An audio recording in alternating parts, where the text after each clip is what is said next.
Today, let's walk through some of my sewing projects for 2025.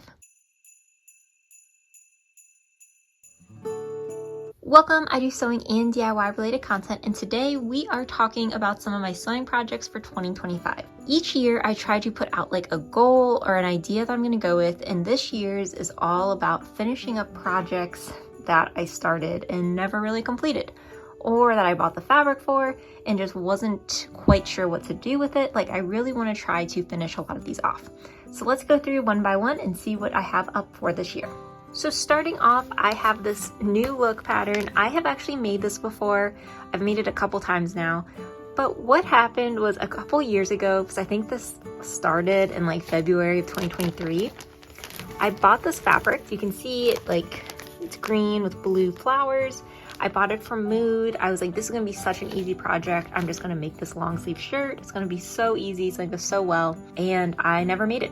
It's been cut out, it's been moved from box to box, it's been moved from a table, it's now been living in another box.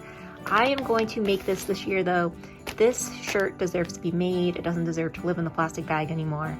So this is my big goal, especially for the start of the new year. I'm gonna get this done. It should be a really quick make and I'll have a new shirt.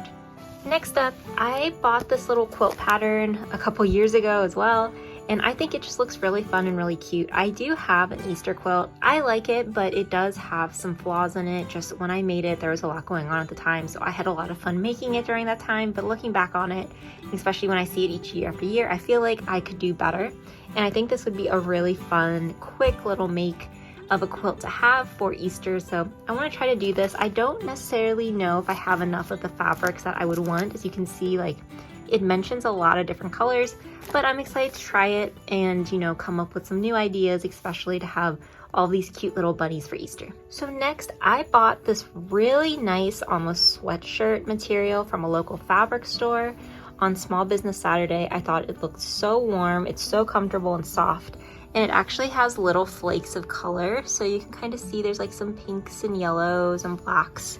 And for this, I had bought this pattern. So I actually bought the pattern first, so it's just for hoodies, joggers, and then it has one like for a little dog, which is so cute. And I would love to try to make my own hoodie, and then I did buy the zipper to try to make like our dog one as well, my mom's dog.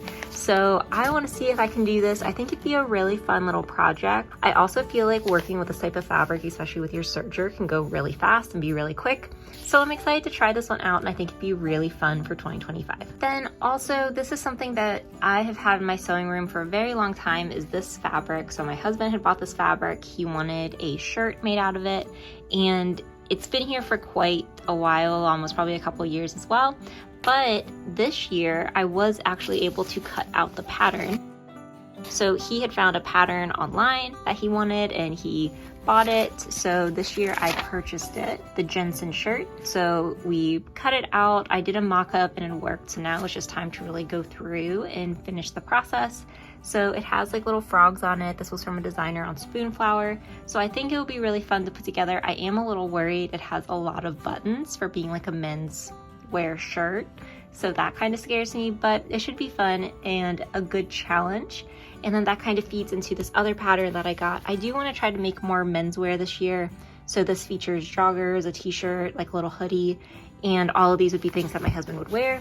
So I think that this could be a really great way to kind of play around in that menswear space.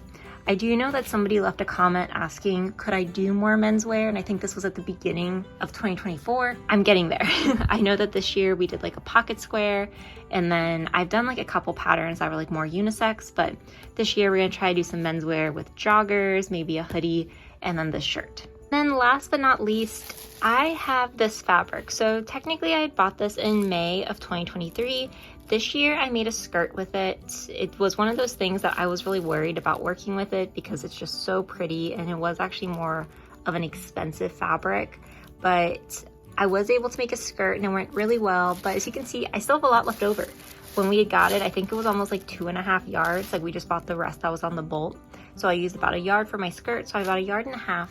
I found this kind of fun vintage 1960s design for a shirt. Like, I think that something like this one could be cute, or maybe B. I also just don't know, like, would I rather make a dress? So I will include a poll, and I'll also put it on my Instagram. Let me know what you think I should make with this, or leave it in the comments. Like, what should we make with this fabric? Again, like there's 1.5 yards, so I think with my size, I could probably do a dress with it as well. So if you think it should be a dress, if you think it should be a shirt, something entirely different, I'm definitely open to suggestions. I would just love to use this. I feel like it's so pretty to just be sitting in a bag in my sewing room. Like, I would love to turn it into something. So what do your 2025 sewing plans, projects, what does it all look like? I would love to know. If you have any ideas for any of these items or want to leave any suggestions, feel free to do so in the comments. And if you enjoyed this video, be sure to like, comment, and subscribe, and I'll see you next time. Thanks for watching.